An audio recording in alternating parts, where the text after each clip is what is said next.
کل جناب جو یہ مناظرے کا پورا ٹاپک چل رہا تھا اس پہ آپ کیا کہنا چاہیں گے؟ کچھ وہی کہنا کیا ہے، میں 2023 کا جو نوبل پرائز ہے اس کے لیے نامنیٹ کرتا ہوں انجینئر محمد علی مرزا کو، جس نے کل ایک تصادم سے قوم کو بچایا۔ مناظرہ ایک نمائش سے زیادہ کچھ بھی نہیں ہے، ٹھیک ہے، اور مفتی حنیف قریشی کے لیے یہ ایک بہت بڑی اور خوشائن بات ہے کہ اس کا مقابلہ انجینئر سے نہیں ہوا۔ کیوں کہ کسی بھی فرقے کا کوئی بھی بندہ جب تک اپنے فرقے کو خیر بات نہیں کہہ سکتا وہ انجینئر کے مقابلے پہ بیٹھ نہیں سکتا۔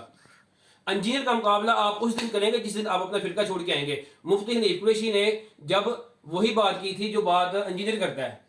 کہ جنگ صفین، جنگ جمل اور جنگ نہروان، یہ تین جنگیں حضرت علی کے دور کے 4 سال کے اندر تین جنگیں یہ جو لڑی گئی ہیں مسلمانوں کے آپس کے اندر، یہ کیوں لڑی گئی تھیں؟ جبکہ اطیع اللہ و اطیع الرسول و اولو الامر، بھائی جب اولو الامر حضرت علی بن چکے ہیں تو بنو امیہ کیوں کس حیثیت سے تین جنگیں لڑنے کے لیے آیا ان کے ساتھ؟ اور جب یہ والی بات کسی نے کر دی ہے میرے بھائی تو پھر انجینئر کو بھی اسی بات کے اوپر گالیاں پڑتی ہیں، اور مفتی حنیف قریشی کو بھی بریلوی نے اسی بات پہ باہر نکال دیا۔ اور مفتی حنیف قریشی کل کا اپنے گھر واپس جا چکا ہے، سارے بریلوی نے اسے چوم چاٹ کے ساتھ لگا لیا کہ تو انجینئر کو دھول چٹا کے آیا ہے، اور یہ دھول اصل میں نہیں چاٹی گئی، یہ انجینئر اور مفتی حنیف قریشی کا ملی بھگت تھی کہ میں آؤں گا تو مجھے ملنا نہ، اور میں وہاں پہ اپنے آپ کو فاتح قرار دے دوں گا اور میں اپنے گھر واپس جاؤں گا تو مجھے میرے فرقے والے اپنا لیں گے۔ اگر مفتی حنیف قریشی کو بریلوی اپنا اپنائیں تو نہ دیوبندی اپنی مسجد مدرسے میں دیکھیں گے اس کو، نہ اہل حدیث اپنے کسی مدرسے یا مسجد میں اس کو داخل کریں گے، نہ ہی بریلوی سے اپنے کسی مدرسے میں داخل کریں گے۔ تو مفتی حنیف کا تو مستقبل ختم تھا، اس کا مستقبل اگر آج چمک گیا ہے تو وہ شکریہ ادا کرے انجینئر محمد علی مرزا کا، جس نے خود سے ہار مان کے، ہار تسلیم کر کے، یہ انہوں نے ہار ایسے ہی مانی ہے انجینئر محمد علی، جس طرح مولانا مودودی کو سیالکوٹ کے اندر ایک دفعہ ایک مولوی نے مناظرے کی دعوت دی، جب دعوت نامہ آیا تو مولانا مودودی نے کہا کہ میں اس مناظرے میں اپنی ہار تسلیم کرتا ہوں اور میں کہتا ہوں کہ جس بندے نے یہ مجھے مناظرے کی دعوت دی ہے نا وہ جیت گیا، کیونکہ اسلام کے اندر ایسے مناظروں کی کوئی جگہ نہیں ہے، اور جب دو بندے آپس میں مناظرہ کرتے ہیں تو وہ بعض اوقات اپنی ذاتی ایگو اور انا کی بنیاد کے اوپر قرآن اور حدیث کو پیچھے کر کے اپنی بات کو اوپر رکھتے ہیں یا اپنے کسی بابے کی بات کو، لہٰذا ایسے مناظروں کی اسلام میں کوئی حیثیت نہیں ہے۔ وما علینا الا البلاغ المبین۔ ویسے آپ کا تعلق کس جماعت سے؟ میں جو ہے نا بچپن سے بریلوی تھا، ٹھیک ہے جی، اس کے بعد میں نے اہل حدیثوں کے ساتھ اتقاف کیے، پھر میں نے